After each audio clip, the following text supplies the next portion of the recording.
questioning my brain. Good morning, good afternoon, or good evening, everyone, and welcome to a reunion episode of the Good Leader Podcast. We're back in full force. That's right. The Fabulous Four. We're all the here. Fantastic Four. The Frenetic Four. Whatever. I don't know. We got to come up with a good adjective there, but I like all of them. Anj, did you notice the energy that I brought to that introduction? Yep. Just going to let you know. I'm with you every day. Oh. You know what? I'm a believer in Anj. You know, I put a lot of faith in her, a lot of stock in her. She's the CEO of our company, the company that I co-founded, been with it since the beginning. A lot of trust there. Yep. Mm-hmm. But and everybody's allowed a bad day. Everybody's allowed a missed shot. It happens. No one is going to bat 1,000. No one's going to hit all of them. Mm-hmm. But I listened to the episodes that I missed when I was on vacation, a few episodes, which, hey, if you're a Good Leader Podcast, you're listening out there, take vacation, trust your people, trust your team, much like I did. I entrusted the team. They had a couple episodes without me. I got to be honest. Open feedback here. I think you could have brought a little more to the intro. I think you got a little more energy, a little more something. I can't quite put my finger on it. I could have, but it was intentional that I didn't. Because if I did it as good as I wanted to, they wouldn't have asked for you back. It's crazy because in the pre-show, we were actually talking about her not coming in as hot as you. But it was intentional. It was I can't outshine. I would love it I'm if being people would facetious. outshine. I was really scared. I was like, if you all consciously were like, well, we could do this awesome thing, but we're not going to do that awesome thing. That is a totally separate episode. And another problem is your team purposefully sat, which I think team members do this. Write it in the Bad notes. leadership, seriously. Yeah. Right You guys in were the purposely sabotaging me. Wow. Jess gave me bad advice. Maybe so. I didn't. I'm just saying. You I kind of was came supportive. in. You kind of came in. Good morning. Good afternoon. Actually, the first episode, you went good morning, good evening, good afternoon. Not that there's a proper order, but yeah, but on that I'm just episode, saying. I also was like, I don't even want to open it this way. But we had already started, so and that would have been fine I just too. had to keep following I you. honestly, I was expecting something completely off the cuff. I thought you were going to come in with like a, hey, Jared's gone. We're not doing that intro. No. I'm just saying, okay, that was my feedback. No. Other than that, I wish I had more to share, but it was phenomenal. intentional. We actually we did talk about not being as, other than that, absolutely phenomenal. Great stuff. I can't wait to, maybe I'll get to be on the episode with Megan to hear about SMART goals. Because I hear the SMART goals. Do you have a SMART goal update? You really dived in. You were talking about it. This is the segment. Lim asked for this segment. He wanted to talk about SMART goals. So then when we start doing it, he jumps up out of his chair. Okay, now he's back to his microphone. Tell us your SMART goal there, big fella. I am going to be running a marathon. Well, I am training to run a marathon. When's the marathon? Middle of May. where? So that's fast. This is going to be. It's coming up quick. It's in Pawhuska. It's the Flower Moon Marathon. Okay. And so I kind of staggered it. So my training is 8 weeks, which is very aggressive. That is aggressive. I'm already a runner, so I thought, I just had a buddy who did it in 12 weeks, and he's not a runner. So it motivated me to get my butt in gear. So I'm going to get to April, to the deadline, to sign up and see how my training's going, to see if it's smart or not to do it. So the SMART goal is in question. Yeah. At the moment. I did listen to the episode, and according to the instructions given to me by the Good Leader Podcast, I don't know if that quite, you might have a smart wish. Well, it's measurable. It's attainable. Are you doing it though? I'm doing it. Yeah. You are. I am doing the training for it. I knew he was going to come in with something today. I feel like that's not this. I'm doing the training, but is the goal to do a marathon? The goal is I will run a marathon in May. That is the goal. But did you sign up Is that your goal? I'm going to sign up in. You haven't even April. signed up yet? I haven't. Oh my gosh. Okay. It's on my calendar to sign up. I encourage you to go back and listen to the Good Leader Podcast that you were on and follow those steps. Because it's okay to not have the goal. Yeah. That's also fine. Well, what would you call it then? What kind of goal is it? I don't think it's a goal. I think you got some thoughts over there, buddy, like me. You know what? I'm thinking about running. I am actively taking steps towards this. Okay. But you haven't set the goal. It's set. So you're warming up. Like you're warming up. But the goal is set. To set You're a saying goal. I am going to run the marathon in May. Yes. Is that sounds like a maybe to me? Because I think you're saying yes here. I'm going to do it. For real? For real. So you'll sign up tomorrow. I ran 8 miles a few days ago. That's It's impressive. going to be 5 miles today. Wait, I'm running this is 10 a miles full marathon? yeah, he's full running a full marathon. marathon. I'm That's running why I 10 said, miles. whoa, that is fast. this Saturday. This is part of my training. I've got the Yeah. app. I'm doing it. What if you just like did a half marathon in May and signed up tomorrow? Well, no, I'm doing the whole thing. This is the goal. I It's said- smart. Okay. You know what? Sounds Is it smart? well. Is it attainable? I mean, that's part of the A. I mean, that is a stretch to me. Might be attainable. It sounds like it is for you if you're already doing 8 I miles, think 10 it's miles. attainable. Yeah, I think it's attainable. I mean, you might die I afterwards. mean, I could but- easily just like walk half Go of out it, with a bang. and I know I could do it. But the goal is to not walk it. You Man, have, this is okay. getting smart and smarter. I don't know. Yeah, that's a. I mean, I want to take a walk. You can do a For 4 marathon hours. and not run the whole thing. but is that okay? But then that's your definition of doing running a marathon. Yeah, I so think the running a goal- marathon is you don't stop running. Yeah, that's Like, 'cause my intent. I think I could probably walk. I think I could probably walk about 100 miles. I mean, especially not all at once. I mean, I'm going to take some breaks, but I can do it.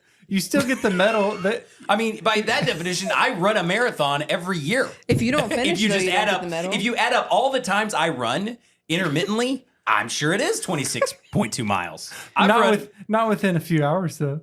but does a time matter? You said you could do it. if I you mean, I'm walk. not going to take longer than a day. Okay, I'm just curious. I'm just interested because when you said you're going to walk a marathon, that's different than I'm not running a going to marathon. walk it. I'm going to run it. My point was Sounds like we got to that- get Megan all right. back on here. That's what it sounds like to me. Megan, will come be the judge. deliver We'll your figure that point. out. All Hey, right. if you are training going for it, I don't want to howl your wow. That's exciting. That's awesome. I'm glad that you're running. I'm not, so I'm envious. I'm jealous. I'm never going to run a marathon. I'm glad that somebody else is getting grilled for Yeah, I'm once. So, definitely I think getting that's grilled. great. And it's not Yeah, me. he's just going around the table here. You're next. Speaking of getting grilled, I've got a bone to pick. Now, Okay. I'm going to put it under the Am I Wrong segment so that we don't, continue to create a million segments. But Sure. it could be just a bone to pick. I don't know. That could be a great segment. But I'm going to put it out there, the Am I Wrong. Cue the Am I Wrong music. And I'm going to give it to you. And you tell me what you think here. All right. I like it. That's awful. That's very positive Am I Wrong music because I'm coming in more negative than that. All right. United Airlines, feel free to come at me. I'd love for you to be on the Good Leader podcast so we could talk this out. One of your customer service agents, your VP of service, your VP of sales, whomever it is, I'm coming at you. Am I wrong? United Airlines is the new Allegiant airline. That's totally. what I'm saying. Yeah. Okay. Totally. I know that not everybody in With here the flies a stupid lot. bags. Oh, okay. Okay. Nickel so here's, and dime. Yeah. they are nickel and diming you like Yeah. crazy. Now, I fly a lot for work. I go a lot of different places. Sometimes I we hate have 'em. last minute changes or I need to get to a partner quickly. That was the case. So I typically fly Delta. Feel free to give That's a me good one. some free Sky Miles for this plug, Delta, if you'd like. Love Delta. Sponsor us. But I had to get there, so I was just worried about time. That was it. So I picked a United flight simply based on the time. I can leave at this time. It's the only flight out of Tulsa, Oklahoma. At this time, it is United. I go, great. I'm driving to the airport, 6 a.m. I'm checking in. I check in on my app, and the app won't give me the boarding pass. I'm like, okay, that's weird. Okay, well, that's going to add a little bit of time because I was just going to zip right through Yeah. security. So I go there. I have to check in because the ticket that I bought, which was just a basic economy fare, I didn't buy anything fancy. I'm not flying first class on this thing. I'm just buying a ticket. But it wasn't a dirt cheap ticket. It was a regularly priced ticket. But guess what on United? On that basic fare, it does Can't not bring a include a carry-on. laptop. Or, a carry-on. Yeah. Not a laptop. A carry-on. Exactly. Yeah, thank you. Yeah. That face right there, Not Lim. one That's at what I said. all. Not one at all. You can have a backpack. You can have a Okay. personal, but you cannot have a carry-on. Yeah. Yeah. Like every other major airline in the world. That's like a Spirit Airlines type of vibe. Thank That's- you. It's yeah. Spirit Airlines. It's a value airline move. But United presents themselves still as one of the big boys. the price Yeah. is still. The prices still reflect I'm up there with the Yeah. Deltas and the Americans. Not I'm down But here. you can't bring a But carry-on. they have shifted their the way they are operating to be the value-based airline where you're having to pay for everything. They're changing everything on you. Anyway, frustrated. So that's it. I'm just fired Oh, up. And I want me to see if too. anybody else said, okay, Anna had the same experience. Oh, yeah. I was so irritated. Yeah. Now, I won't do it. I will like rearrange my whole travel before flying. that's where I am. United. That was my last one. I'm Yeah. like, you know what? I think I am to the place where I say I will never fly United again. I'm not going to do it. I'm just not going to do it. Wow. I will give credit where credit's due, though. However, I had a very bad experience with them because I had to check this. I had to check the bag. Fine. My second flight was delayed. Great. This is excellent. Now, a lot, if not all airlines deal with that. So I'm not going to be unfair. But it was on the same day, and so I'm very irritated with them. Once I finally land, I go to get my bag. Guess what? Mm-hmm. the bag that I wanted to carry on, that they forced me to pay $40 to check, is now broken. The wheel is broken. Oh. It started with 4, Yep. it now has 3.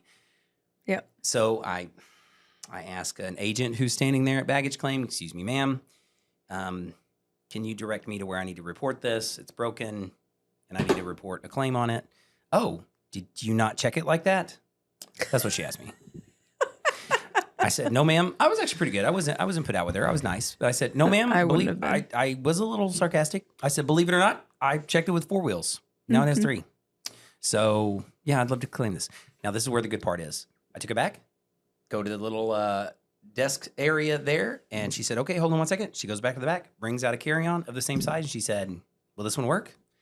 I was like, yeah, you just want to exchange it? She's like, yeah, if that's okay with you. So they just exchanged it right there. That was awesome. That part Nice. was great. I got a new bag right there. Wow. I just had to take my stuff out. Man, put it that's in. not happened to me. I know. That part was that impressive. part, that's so I was like, redeemable.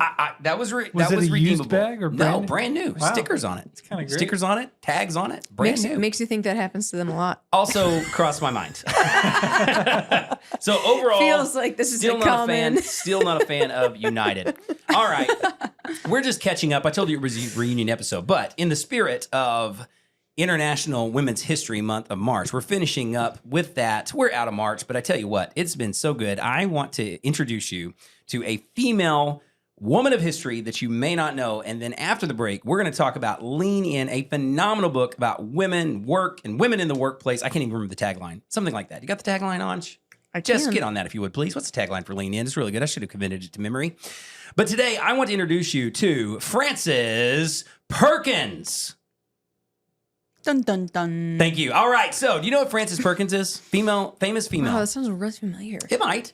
I did not know who this woman Frances was. Perkins. But this is so perfect with the idea of Women's History Month, is because she was the first ever female member of cabinet. She was the first female member Oh. in a presidential cabinet. Okay. What a cool distinction, right?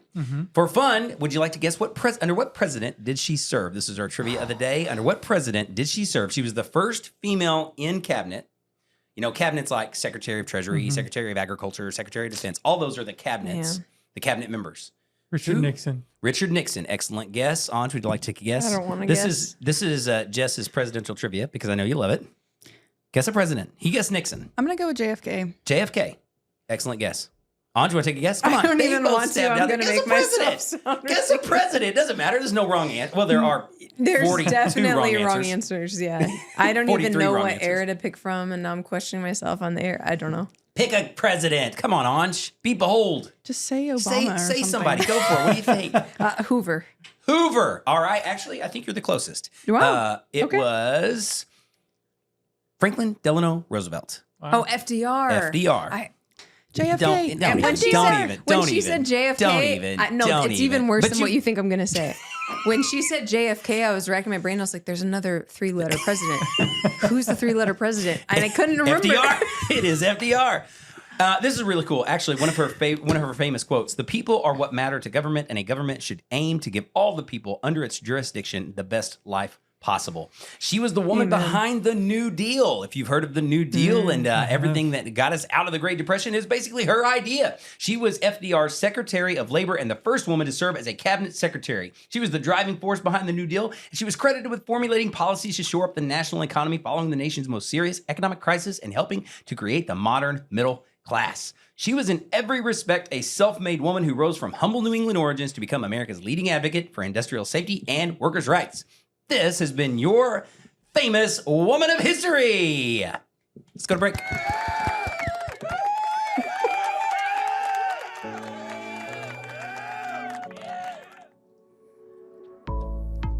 Paradigm Shift is the retailer for team building resources. The Paradigm Shift store is your stop for card decks, curriculum, and other team building resources. Visit www.ps.company/store right now. Right now. Right That's now. a good call to action. Right now, pause this, The way and you go buy paused, something. you I like said- it. That was good. That was really good. Jess, you're getting really good at that. Thanks. Right now. All right, Lean In. Did we find the tagline? It's by Sheryl Sandberg. Yeah. She is the author. And what's the tagline? Tagline is "Women Work in the Will to Lead." That's it. That's the one. It's a phenomenal resource. If you're an avid listener of the Good Leader podcast, you may remember that I was asked to speak at an all women's event, and I was humbled and honored. I did some research, and I really leaned in to the book Lean In. Shame on me. It was the first time I'd read it because it's about 10 years old. On when you say give or take. Yeah, I don't know when it came out. Yeah, we'll put the crack research. I think team on about that. 10. Yeah, But I read it and wanted to reference it and use it. I don't know if I mentioned this in the last podcast, but then the next day when I was at the hotel, I had it at at breakfast, and a lady came over to me and acknowledged me for reading it, thanked me for reading it. So that was kind of cool. That's She's nice. like, "Hey, I noticed you're reading Lean In." I said, "Yes, I read it actually." And she's like, "Wow, thank you for reading it. Are you in business or what do you do?" So I was like, "Oh, well, thank you very much." That's sweet. It was very nice. Yeah. It was wonderful. Was it Cheryl?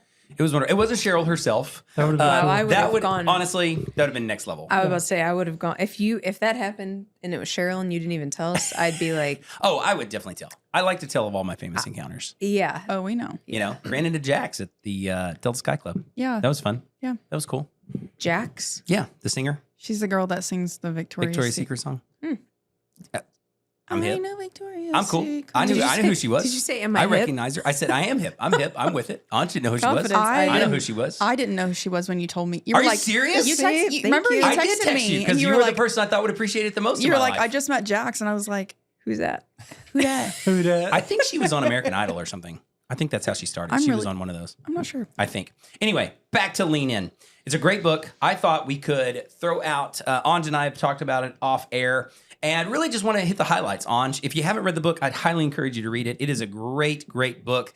Male, female, doesn't matter who you are, where you're from, you'll learn something, you'll get something out of it. It was fascinating. When I gave that presentation, I picked out a few of my favorite quotes from it. So I'm going to throw out the quotes first, and just to get us started, and then I'd love for you all to react to those, what you think about those. These are the quotes that either spoke to me, surprised me, or something in between. Professional ambition. So this is a direct quote from Sheryl Sandberg in the book Lean In. Professional ambition is expected of men, but optional, sometimes even negative for women. So that's one quote. It struck me because I just thought, wow, I guess I haven't thought of even just the word ambition as a negative attribute.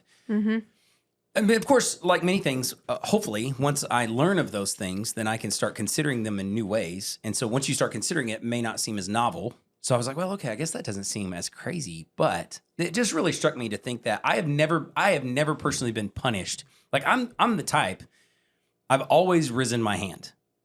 You know, if it's like, hey, we need someone to be this officer, I'll do it. We need someone to step up in this way, I will do it. Like, what do you need? I have always been that person to step forward, volunteer. I know. What a servant leader. Shocking.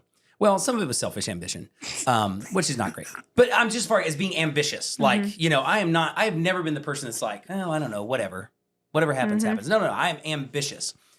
And for my entire life, I have always been rewarded for that. I have never, ever, ever been punished or looked down upon because of that. Like, ever. Not once can I think of. I mean, I'm trying to think. I mean, maybe, you know, somebody in the back is like, oh, rolling their eyes at Jared. But especially from people who are in authority or who could promote me or who could give me a position. Oh man, that guy's awesome. Look at him. Look at him always giving his best, trying his all, doing that, going.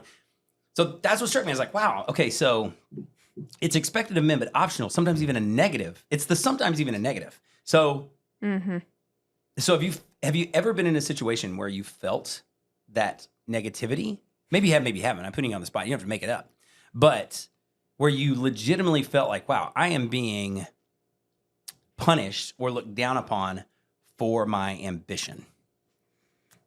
I'd argue to say every day of my life, Really? but I don't want to be dramatic. That seems dramatic. So I am being dramatic. Well, that seems dramatic. But how? But wow, more often than But how? not, Why? yeah. So how does that quote play out in real life for you then? Like, It plays out like I have lived a life very similar to you. I am very quick to speak up and the first to say it, and then the first to turn around and apologize for speaking up.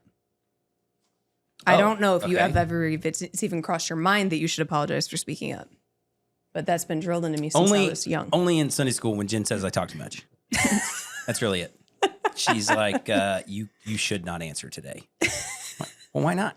Well, because you answer all the time. I'm like, yeah, but there's the teacher's waiting for an answer. I give people a good 30 seconds. Yeah. I was kind of thinking about the examples that you were giving, like in your personal, like, you know, growing up in your personal life, like volunteering to just always do things. Yep. I was just immediately thinking about how if that were a woman or a girl, either one, they would be viewed as like annoying. Like it's annoying. Totally. It's annoying that she's doing that. Totally. And that she always thinks that she's the one, like, You're just but I'm trying to sure one-up nobody, us. I'm sure nobody ever thought that of you. They probably thought, yeah, thank God Jared's got us, you know?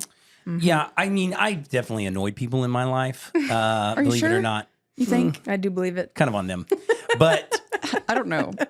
but to your point, you're right. It's not like I certainly to combine those points, I've never had to apologize for it. It's certainly never like I'm sorry that I spoke up or volunteered. Now there are times that I've stepped back and said, "Oh, well, you can do it. Great, no problem." But there's never been. This is to me the ideology that the book conveys is it's not just the idea of something, you know, like, okay, we need more women in these positions. She really does a good job in the book of kind of, in my description, unpacking some of the long-term psychology behind why a woman doesn't have the position. Yes, not just the glass ceiling is not yet completely broken, and so it may be tougher for a female to have a position, but also I didn't write this quote down. It's from the very first of the book, but she's basically like, yes, we need men to help, but we need women to step up. Like, so the book is also saying like that. And so she does a good job of breaking down like, hey, ladies, I get it.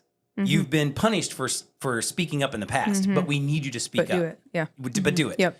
And so that was really cool. That was probably the most fascinating part for me, is not just thinking about like, oh, it's not like her saying, she's not just pounding on the door saying like, put women in positions, put women in better paying jobs, put women in more authority. She's also saying, hey, this is a deep-rooted problem. It's going to take a long time, but it's also just a deeply psychological issue that is not just as simple as give me the job. Right on? Would you agree with that description of the book? Yeah, and when I read it, gosh, I would have been I'm a young leader now, but way young. Didn't even know the cute little world that was ahead of me when I read it the first time. And I remember reading it as, and when I go back to it now, even feeling it more so, her really holding females accountable as well. Like, it's one of those books that I wouldn't argue is a true feminist book in the way that maybe one would come out today. But it really, like, I think one of my biggest takeaways, and this would have been probably like 10 years ago now, I was in college, but I remember reading it and just thinking, like, do not shy back from the table. Like, get a seat. Yep. Not like strive to get a seat at the table, but if you walk into a room and there's a seat at the table open, sit at it. Yeah. And that, for some reason, that was one of the biggest things from the book that had always stuck out to me. I actually have a really funny example of getting on to someone for that. I don't know if we're at story time yet or not, but Sounds like we are. I just pulled up a seat at the table. Just did you. Story time. well, I was, this was pretty recent, actually. This was probably like 3 or 4 years ago. And this is actually in a church setting. And me and probably like 15 other people were called together. We were trying to they were trying to brainstorm a new way to do who knows what, small groups, something like that, right? But I walk in, most of the men at that time, or most of the staff at that time, were men. But it wasn't only staff there. There was a lot of different people there. But my younger cousin was there.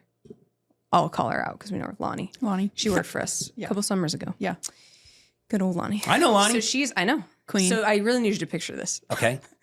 So you know her. It's gonna help for me the for audience that don't know, sorry. It's okay. Anja's spunky little cousin. Okay.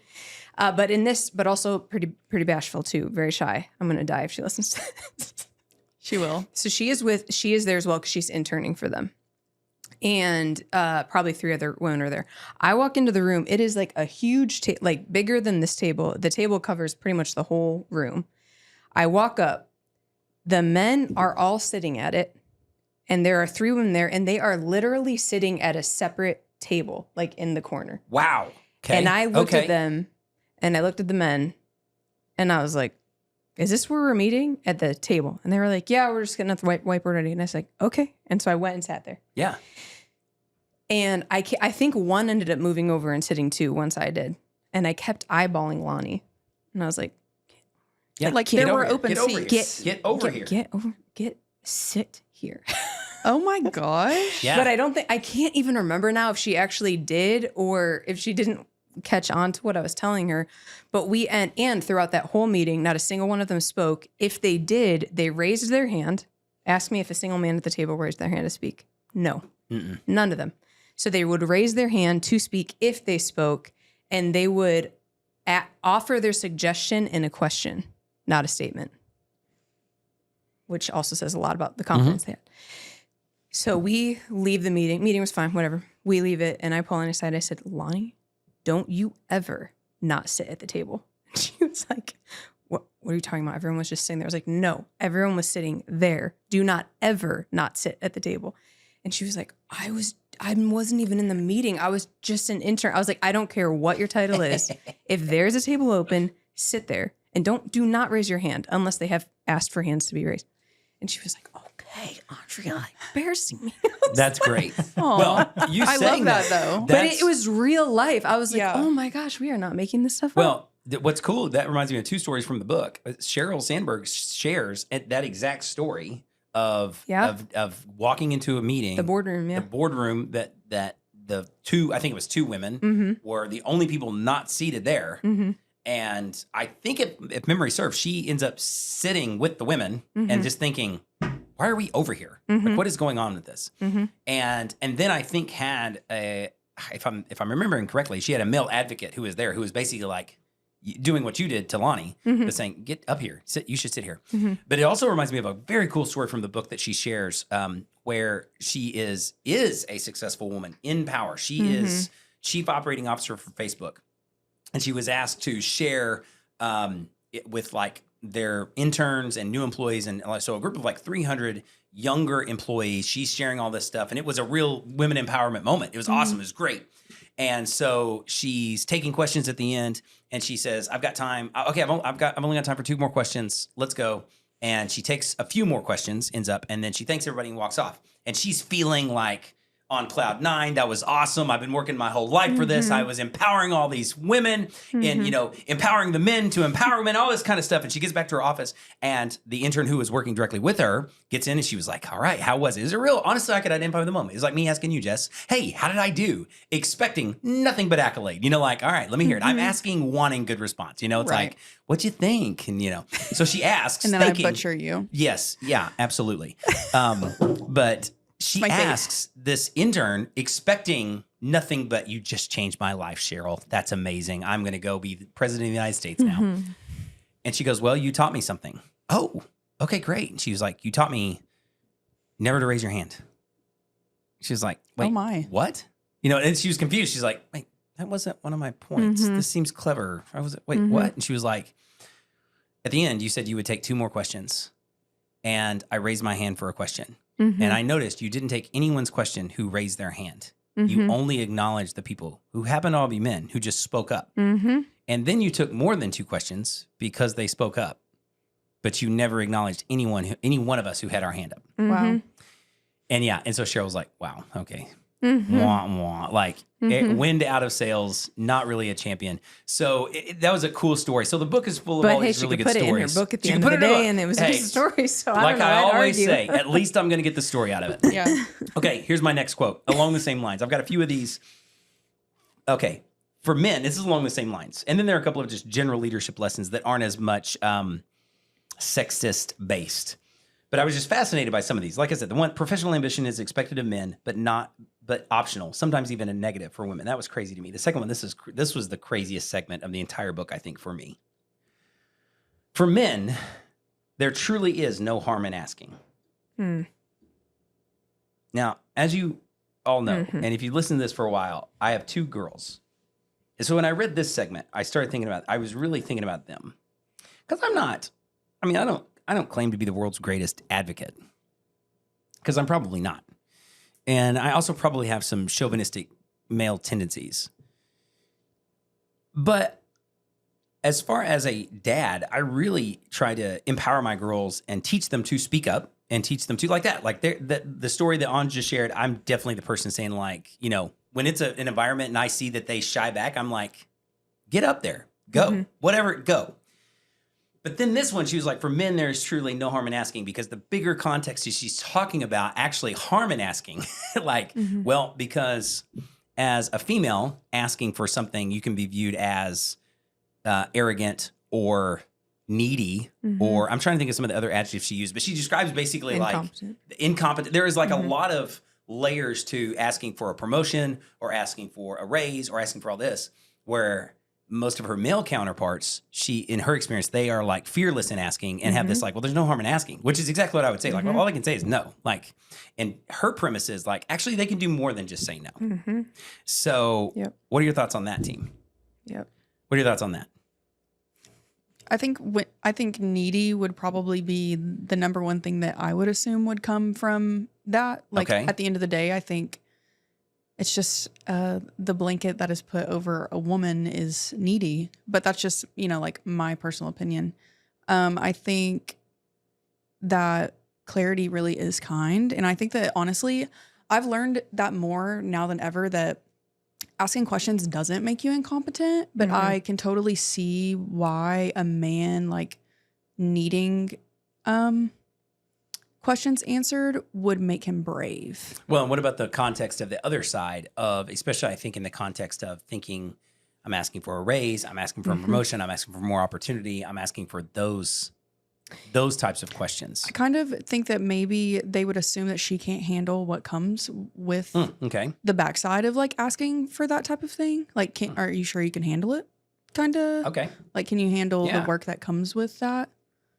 Or if you're, my experience more so, I work for you. So I'm like, well, gosh, I don't want anyone to think it's Jared I'm going to. Well, and he's the one. I can take it. He's the one shooting self-awareness. me down. Well, and hey, if I can take it. Yes, maybe not this format is the place to bring it up. I'd encourage you, you can bring it up another time. No, but y'all would never know. If that was the case, I wouldn't even be talking about it. I think that it has always been hard for me, whether I've witnessed, I would say I've more so witnessed it than it happening to me. Okay. But even on the other side of being in positions where I'm either giving people a raise or I'm not, or whatever it is, it's just funny to me. It's psychology. I've heard it from both men and women. But if we are talking about a man getting a raise, they're having a baby, even behind closed doors. Oh, I mean, I know they want, they want that house. Well, they did this, they did that. It always starts there. When a female has asked for a raise, it's always well, what has she done more of? What's she doing? That's interesting. What's she doing different? Why does she need more? Yeah. Because she just did this. And I've even been probably guilty of starting at one of those before. I really should be careful with that, to not talk myself down, because it is ingrained in you. I'm not even like judging human nature for it, but I am saying in almost every scenario, that is where the two conversations start. They may end with both of them having the promotion, but I have to prove what this woman did to get it, and I have to prove what this man has to provide to get it. Okay, that's interesting. Yeah. Which goes into some of the stuff. Not always. But. But that goes into some of the stuff that I'd love for you to elaborate on that stuck out from even your greatest, because you read it way before I did. You said you read it a long time ago. A long time ago, yeah. But in the pre-meeting, you were talking about the segment about marriage, children, those expectations. What stood out? What is rekindled from that for you? Because what you just said made me think of that again. Yeah. Well, that's kind of something different than the promotions and raises, but I do remember the chapter where, I wasn't even like on the cusp of being in a relationship when I read this, which is so funny, but I guess some of it stuck with me. I remember the chapter where she was talking, I can't remember exactly what it's called, but she was talking a lot about parenting specifically with careers like this and all of those types of things, marriage, all of that. And it's two things, because she was essentially saying, like, if you want to be as successful in your career as you are at home, who you marry does matter. I would argue that both parties, not just male, not just female. I think who you marry matters. And I think both of you being aligned in that also really matters too. Obviously things change as life goes on, but I think that matters. That was really good. The part where I would say, wow, she really holds women accountable is because I have definitely witnessed this, honestly, not so much a little bit for myself, but with a lot of my friends, is they want to do both, but want control of all of it. Ooh, if that makes sense. Oh, yeah. She doesn't quite word it that way, so don't come for her life on that one. Come for mine if you're listening. But she does, I think she calls it maternal gatekeepers, where she says, like, okay, you want to do all this at work. You're complaining that your spouse doesn't chip in, doesn't help. But when he does, you criticize him. You get on his case. You try to control what he's doing. You don't like he's doing it that way. The dishwasher's loaded that way. So after he's, slapped on the hand too many times, or whoever it is, your partner's slapped on the hand too many times, well, they're not going to keep doing it. And then you're surprised that you have no support. She really challenges women in that chapter with that mindset. I'm kind of glad I listened to it when I did, because I was so young. That was just kind of ingrained in me, and reading that. I'm also not, if I never had to do anything with my home again, I'd be fine with that. So I'm not the maternal gatekeeper in that sense, other than disciplining our kids. Sometimes John and I really have to go back and forth on that one. Okay. So I will say that wasn't as much of a challenge for me, but I know Yeah, if it wasn't more for often kids, than parenting not, would be easy. but believe it or not, I totally agree with when that. I thought I was parenting my dog, John and I really got along. Yeah. But I really think that can be a stuck point for women a lot, is like you don't get to have control in all of it and do both things as well. And that's just tough. Well, and that does a great job. That's a great explanation of the fairness, I think, of this book, which is what I really appreciated. And I started to mention this earlier as we start to wind this down, that if you're thinking about reading this book, I would encourage you, if you're out there, and I know this is a very self-aware thing to say, but I want to speak to the men listening. Maybe it's just, if you are a man, maybe you're not self-aware enough to say, I have some, machismo to me in the way that I affect my life and direct my life. But if you're a man, I would encourage you to read this one. It is a great one to read and I would say because of its fairness, and it is a very palatable, wow, I'm thinking about some things different, because she doesn't just challenge men. She doesn't come out as this, like, she's a warrior for advocacy and fairness. It's really, really good stuff. It reminds me, it's in contrast to, what's that book that you had me read, Jess? Untamed? Oh, God. Totally contrast. I've read Untamed. both. I was like, wow. I like different things about both. I haven't even read that book. I am the enemy You of are. humanity. Yeah, you are. And I feel like I'm one of the good ones. But Glennon man, Doyle is I am total nothing. like feminist. Oh my Glennon. gosh. Yeah. She's like love hardcore Radical Yeah. feminism. Yes. When I really just need Yes. some And I was like, fire in my okay. soul, I listen to Glennon. Well, but it makes you go, so I'm like, okay, well, I just want to give up then and just go the other way. Like, you know what? Forget it, So I wouldn't start with that one, guys. That's so funny. I'll be honest. That's not one to start with. Yeah, that's a different one. This is one then. But I think a lot of men, especially men in leadership, are kind of, there's a fear with reading something like this. You know what I'm saying? There can be maybe fear, strong apprehension, like, especially if you got, I don't have time to read all the books in the world. A lot of good books to read. I got 27,000 books here. I'm going to pick the one that's going to call me out on my weaknesses and frustrations. Well, especially just a book geared towards women. And geared towards women. 90% of the time, a man is not going to pick that up. Exactly. And Untamed, totally geared toward women. That was when we did the book exchange. And You haven't even do you read want it. to hear something? You picked it. No, and do you I want to read- hear something That one so is funny geared about towards that? women, like, actually. I read your book. That was like I can't believe you read that. No, that was like 2 or 3 years ago. I am not the target audience. No, this is Tell you that hilarious much. because that was like 2 or 3 years ago, and you were like, "Yeah, give somebody a book suggestion." Yeah. And I had been wanting to read that, but I had never read it, and so I just wrote it down. And I could not believe when you came to me and told me that you actually read it. I did. I was I was stunned. participating in the activity. I challenged everybody to read someone else's book, a book that someone I else. remember I that. didn't accept that challenge, and I did. I read the and thing. you fully did, and I was shocked. I couldn't believe it. So, point being, this book That's different. is much more moderate in its approach, and I think very, very, very fair, very good. Because this is one of the quotes then that I really like. She says, "I should urge." This is her words. "I should urge more men to become a part of the solution by supporting women in the workforce and at home." So it's not even, she's saying like every woman should be a career woman. Let's get this. She's really, I just loved the book. I just thought, man, this woman is a great leader. And that's really what I want to end on. This is the Good Leader podcast. It's Women's History Month. But I was just like, man, she is a good leader. Like, I would follow her. I want to learn from her. I want to learn more. And that's where I want to end. That's what the silliness and the sadness as we talk about fairness, equality, and all this is like, man, we just miss out on so much when we don't give, not just women, whether it's people of color or people of a different sexual orientation or people of a different religion or people of, I can learn from so many different people. And when we are closed-minded, whatever you're closed-minded toward, you miss out on some of that learning. Doesn't mean that you're going to agree with everything. You know, I learned from the book Untamed, although I'm pretty sure it's Glennon Doyle. Is that her name? I'm pretty sure she and I are not hanging out at the same, Right. weekend events. Right.